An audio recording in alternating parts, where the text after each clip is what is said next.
Don't tell me you invited him to the wedding, a guest whispered as the bride ran to embrace a homeless man entering the church. People turned their heads. Some scoffed. Others looked away. But she didn't care, because that man, the one they called a stranger, had once shown her what dignity looked like. In silence. And just as the whispers reached their loudest, the doors swung open. 12 Marines in full dress uniform stepped inside. And what they did next left the entire church breathless. Welcome to Grateful Stories, where tales of compassion and kindness are told. Let's uncover what really happened. You get to know a lot about a person when you work beside them before sunrise, especially in a bakery. My name's Martha Ellison. I've been rolling dough and brewing coffee at Morning Light Bakery in Rockford, North Carolina for almost 20 years. Long enough to know which customers steal extra jam packets and which coworkers keep a quiet kind of goodness tucked inside them, like a secret. Grace Whitmore was one of those people. She came to us just after her 24th birthday. Young, soft-spoken, hands made for pastries. Never late, never loud, just steady. Grace didn't talk much about herself, but you could tell she carried something heavy and carried it well. Most mornings, I'd arrive by 4:45 a.m. Grace was always there before me. She'd unlock the side door, turn on the old humming lights, and start the ovens while the rest of Rockford was still asleep. You could find her at the prep table, flour on her arms, singing under her breath the same gentle rhythm every day. But it wasn't the singing that caught my eye. It was what she did right after pulling the first batch from the oven. She'd set one croissant aside, always the best-shaped one, wrap it in parchment, then pour a black coffee into a foam cup. No cream, no sugar, just plain. Then she'd disappear out the back door for exactly 3 minutes. I didn't ask at first. Figured it was a break, or maybe she just liked the morning air. But after a while, curiosity got the better of me. So I followed, quietly. Out behind the bakery, there's an old bus stop bench. Doesn't get much traffic. Just sits near the chain link fence, half covered in ivy. That's where I saw him. An older man, probably in his 70s. Silver hair, worn out coat, same seat every day. Just before dawn, he never begged, never spoke. Just sat there, like a statue made of stories no one had time to ask about. Grace didn't say a word either. She'd leave the pastry and coffee on the far end of the bench. No fanfare, no thanks expected.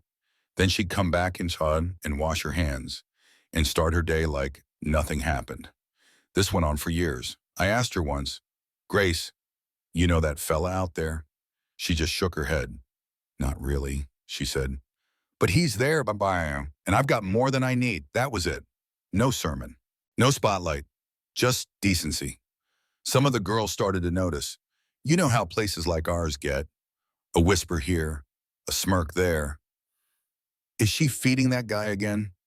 Why doesn't she just donate to a shelter or something? The new manager, Troy, pulled her into the office one day, said something about customer perception and brand image. Grace nodded through the whole conversation, said I understand in that polite way she always did. The next morning, she came in 15 minutes earlier than usual, and she kept doing it. Same croissant, same coffee, same bench. Just earlier before anyone could see, except I saw, because I made it a point to, and I started noticing other things too, like how the man never touched the food until she was gone, or how, some mornings, he'd leave the napkin folded neatly like a thank you in origami.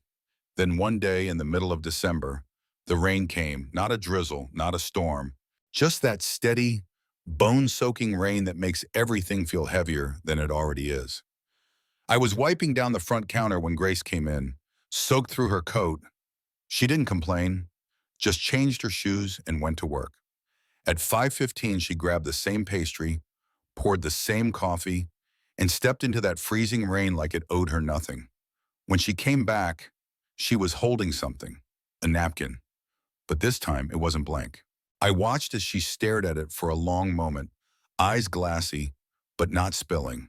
Then she folded it carefully and tucked it into her wallet like it was more valuable than a paycheck. Later that morning, when the rush had died down, I asked her gently, "What did it say?" She hesitated. looked around to make sure no one else was listening. Then she whispered, "Thank you for seeing me as a person." That's all it said. Just that. I didn't know what to say, so I didn't say anything. I just walked back to the dish pit and let the warm water hide the tears in my eyes. Because in a world full of people looking for credit, Grace had been quietly giving it away. Every single morning for 6 straight years. She didn't know his name. She didn't ask his story. She just gave. And now for the first time he had given something back. A note, a message, a moment. That was when I stopped seeing Grace as just a girl with good manners and a perfect croissant recipe. That was the day I realized she wasn't feeding a stranger. She was seeing him. And in doing so, she reminded the rest of us what it means to show up for someone no one else sees. Not once, not loudly, but again and again. That was the beginning. The rest, the letter, the wedding, the uniforms, all of that came later. But for me, the story started with a paper cup and a croissant on a bench out back, and the quiet girl who never asked for anything in return. There's a quiet kind of love you only see in small towns, and there's a quieter kind of man who carries it. Daniel Rhodes was one of those men, a firefighter in Rockford, solid, dependable, patient in ways most people only pretend to be. He wasn't flashy, he didn't make speeches or take up space, but the way he looked at Grace Whitmore like she was the steady center of his world, well, that said more than any bouquet of roses ever could. They got engaged on a Wednesday. I remember because Grace showed up to the bakery the next morning with flour on her cheek and a diamond on her finger, and still clocked in 5 minutes early. "Congratulations," I whispered, giving her a little side hug. She smiled soft and glowing, then pulled on her apron like it was any other day. Grace never changed who she was. Not for attention, not for approval, not even for love. Daniel understood that. He didn't just know about the man on the bench behind the bakery, he respected it. Said once, "She feeds people the way some folks pray quietly, and like it means something." I liked him instantly. The months rolled on. Cake orders were placed. Invitations were stamped. The bakery buzzed with talk of Grace's big day. But Grace, true to form, never made a fuss. Then, 2 days before the wedding, something strange happened. I was stacking boxes of cinnamon rolls when she came in from the front office holding a cream-colored envelope. No return address, no postage, just her name, written in narrow, deliberate handwriting, Grace Whitmore. I asked, "Something from the caterer." She shook her head slowly. It was hand-delivered. She opened it right there at the counter. I watched her eyes scan the short message inside. No expression, just that quiet stillness she wore like a second skin. She handed me the card. It read, "I will come tomorrow, not for cake, but to honor a debt." That's all it said. No signature, no explanation. Just those words, hanging heavy between us. Grace didn't say much after that, just folded the card, slipped it into her coat pocket, and went back to kneading dough. But something had shifted, and I had a feeling this wedding wouldn't unfold the way people expected. The morning of the ceremony was crisp and clear. Sunlight spilled through the stained glass of St. Luke's church like gold poured from heaven.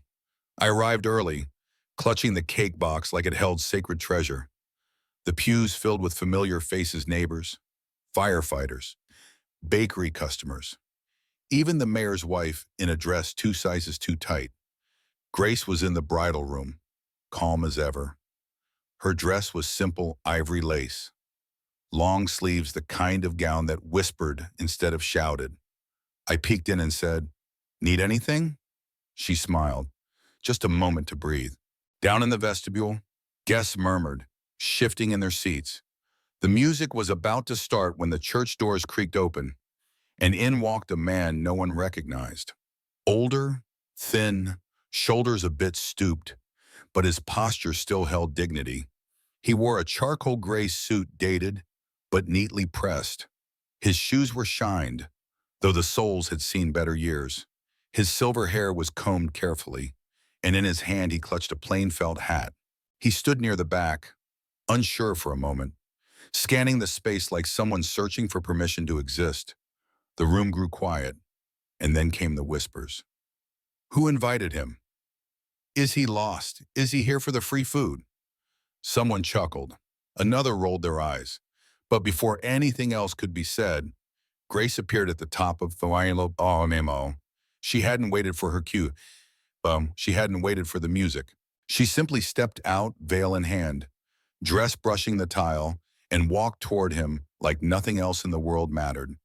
I remember the way her heels echoed through the silence. I remember how Daniel, standing up front with the pastor, didn't flinch. He just watched. Grace reached the man and, without hesitation, wrapped her arms around him. Tears welled in her eyes, threatening to smudge her perfectly done makeup. She whispered, barely audible to the nearest row, I remember your eyes, the first morning, in 2017. He smiled, a smile that softened every line on his weathered face. I remember every morning, he replied, every pastry, every coffee. You treated me like a person when I barely felt like one. She took his arm, linked it with hers, and together, they walked down the aisle. No one moved. No one spoke. The music started again, but softly this time, like even the organist knew something sacred had just taken place. Grace and the old man walked halfway up the aisle and paused. That's when it happened. The heavy church doors burst open behind them, not loudly, but with deliberate precision. 12 men stepped inside. Each one wore the full-dress blues of the United States Marine Corps.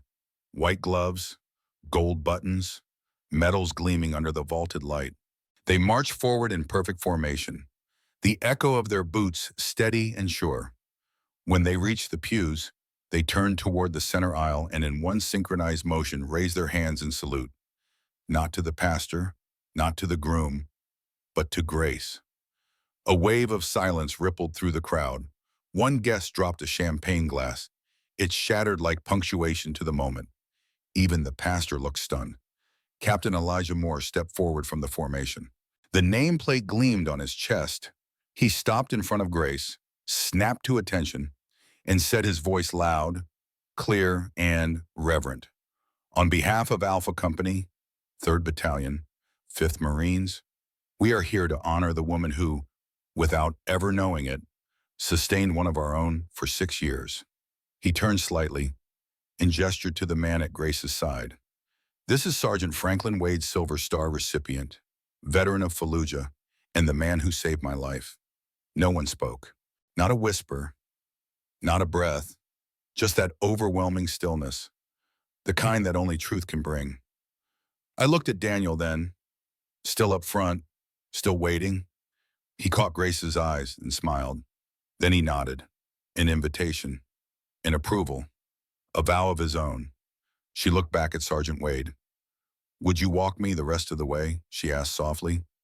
He nodded once, and together they moved forward. The air inside the church had shifted, not just quiet, now reverent. Like every breath held weight, like every heartbeat was trying to understand what had just happened. Captain Elijah Moore, tall, composed, sharp-eyed beneath his dress cap, stepped toward the altar. He didn't need a microphone. His voice filled the space the way only conviction can. He stood before the congregation, before Grace and Franklin, and said, Ladies and gentlemen, what you witnessed today is not a performance, it is a homecoming. He paused, let the words settle. Then he turned toward the man standing at Grace's side. This man, the one you've seen only as a stranger, or worse, as someone beneath notice, is Sergeant Franklin Wade. You could hear the gasp ripple through the room like wind through wheat. Captain Moore continued. In 2004, during an ambush in Fallujah, Sergeant Wade saved 9 Marines, myself included, by dragging us through open fire after being wounded himself. He refused medical evacuation until every one of us was safe. His voice caught for half a second, just long enough for you to hear the history behind it. He was awarded the Silver Star, Moore said, but he never claimed it, never told a soul. He looked around the room. In 2016, after losing his wife and daughter in a car accident, Sergeant Wade withdrew from the world. He declined benefits, disappeared from records. He chose silence over ceremony. I looked at Grace then. She wasn't crying, not in the dramatic movie scene kind of way. But her hands clutched her bouquet a little tighter, her chin lifted a little higher, because now she understood, and I think she always had. Captain Moore nodded to one of the Marines standing just behind him. The young man, maybe 22, fresh-faced and steady-handed, stepped forward with a polished wooden box. He placed it gently into Grace's hands. She opened it. Inside lay a silver star, clean, heavy, quiet in its meaning. And beside it, a photograph, black and white, dusty with time, but clear enough to see. It showed Franklin younger, blood on his uniform carrying a wounded Marine across a rubble-strewn street, smoke behind them, chaos all around, and the wounded Marine, barely conscious, was none other than Captain Moore himself. You could feel the temperature drop when that photo passed hands. It wasn't a story anymore. It was proof. Grace held the photo like something sacred. Her fingers trembled, but not from fear, from recognition. She looked up at Franklin, and that's when he finally spoke. His voice wasn't loud. It didn't need to be. "You never asked me who I was," he said. "You never wanted my story, or my history, or my scars." He paused. "You just saw me." There it was. The truth of it. Not dressed up, not wrapped in some grand speech.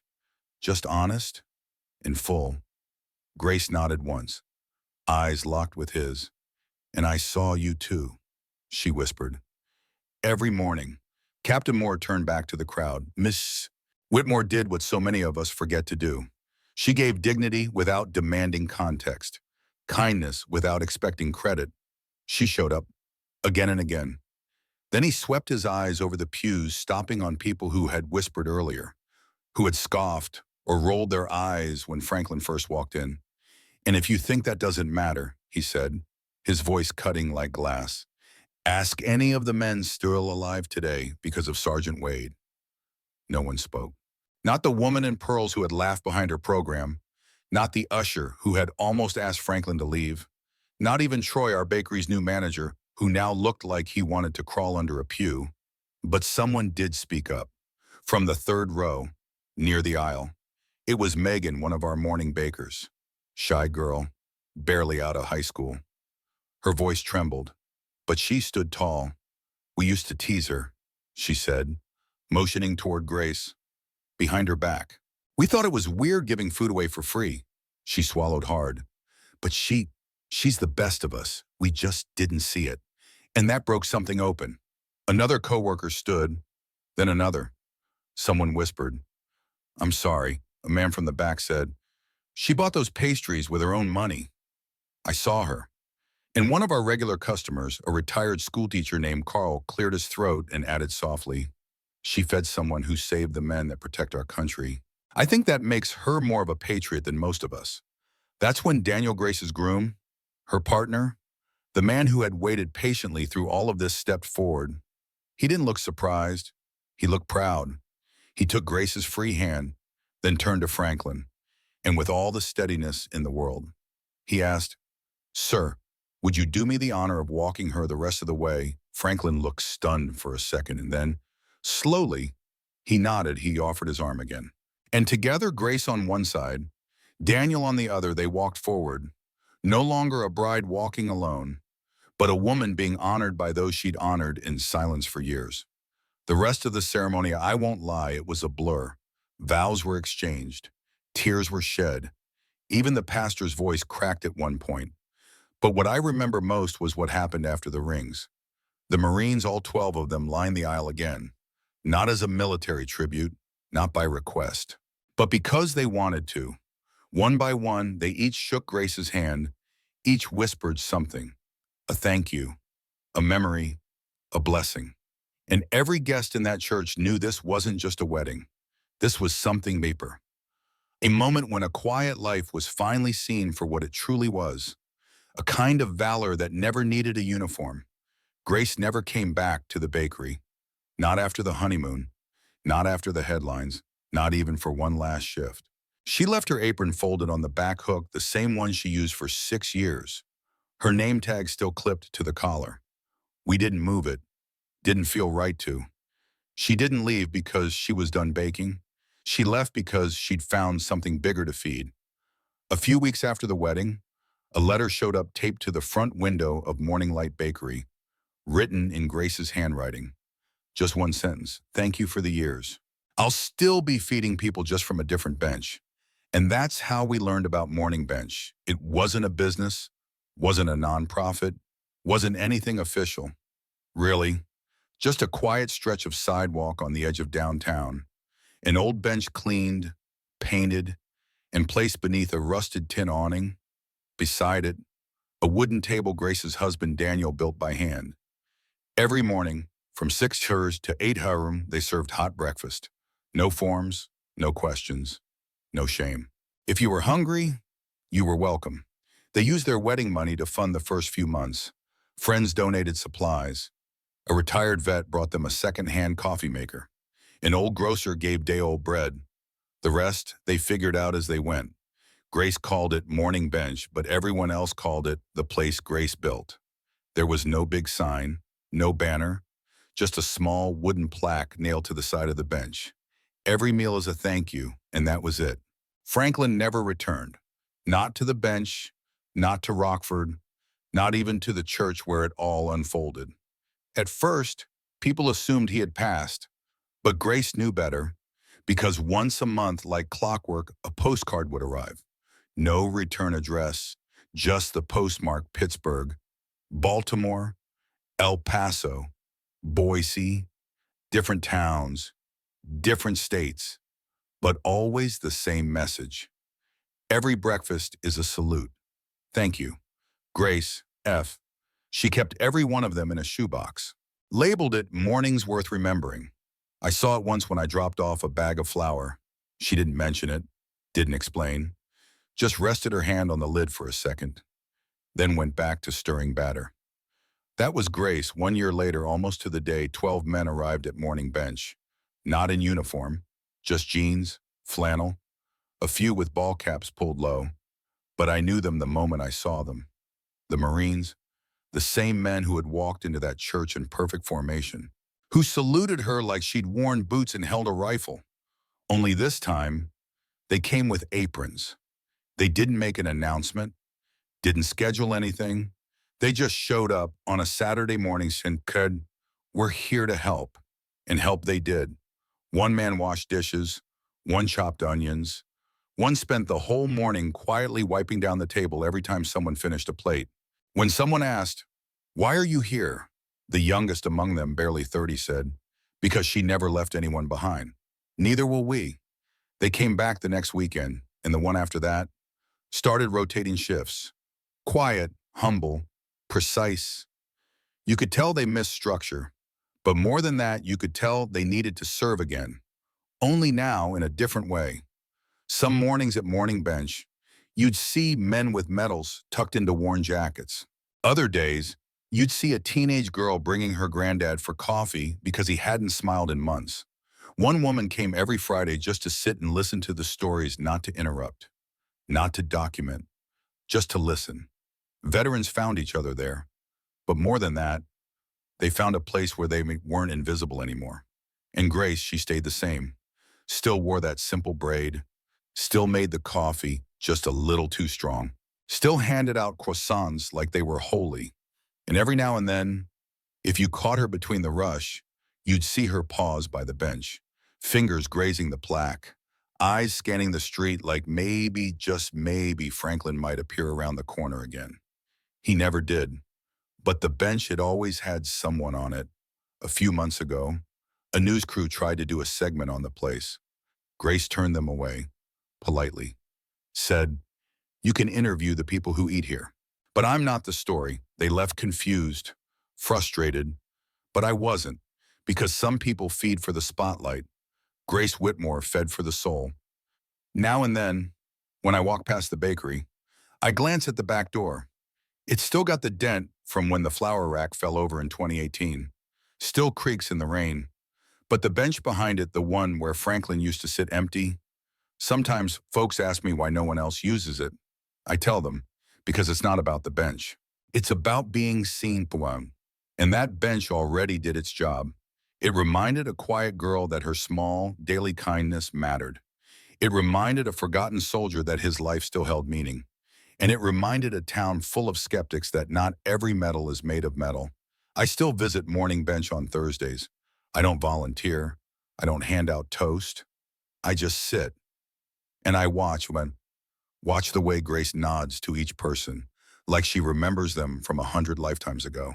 Watch how Daniel refills cups before they're even empty, and how the Marines scattered among the crowd still stand a little straighter when they see her. Because they remember, we all do. Some days, I think about that first note Franklin left. Thank you for seeing me as a person, and I realize maybe that's all any of us want, to be seen. Not judged, not saved, just noticed. And Grace. She saw him before the uniform, before the salute, before the silver star. She saw the man, and because of that, the world shifted. Not loudly, not quickly, but permanently. There's a saying I've heard from the veterans: not every hero wears a uniform. And now I know something else is just as true. Not every soldier walks into war with a weapon. Some just carry coffee and a croissant. In our darkest moments, kindness still finds a way, often in the quietest places. Not everyone who helps wants recognition. Some just need to know that today, someone isn't going hungry. And sometimes, that alone is enough to change a life. You may forget the story, but if no one retells it, history stays silent forever. Subscribe to Grateful Stories, where justice is honored, kindness is remembered, and no act of quiet heroism is ever lost.